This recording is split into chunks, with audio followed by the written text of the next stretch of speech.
Health Spotlight, presented by Community Health Network.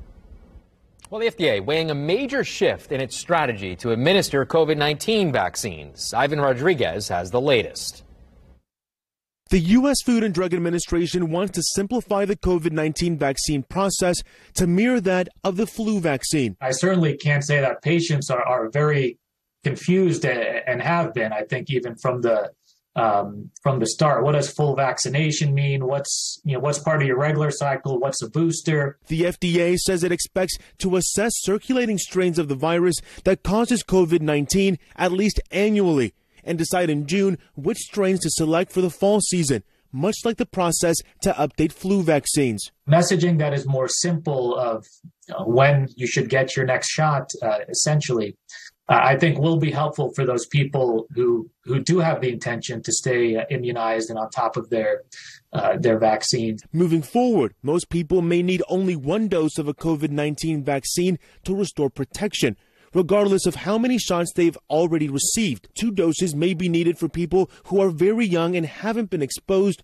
or for elderly or immune compromised. The FDA saying this simplification of vaccine composition should reduce complexity, decrease vaccine administration errors due to the complexity of a number of different vial presentations, and potentially increase vaccine compliance by allowing clear communication.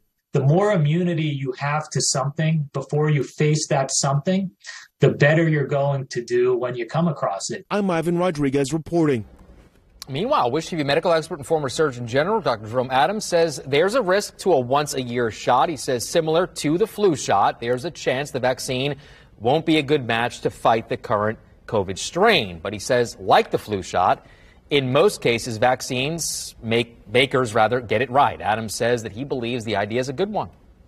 Well, it is good news because we're long overdue for some sensible recommendations from the FDA.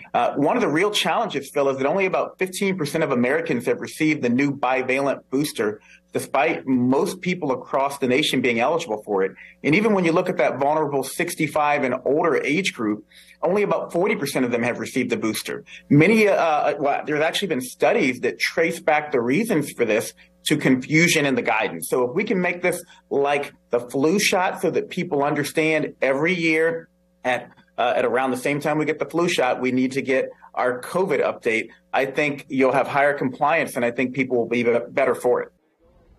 An advisory committee is scheduled to meet later this week to discuss the recommendations. If the FDA gives the go-ahead, then the CDC will also have to look at it and make a recommendation.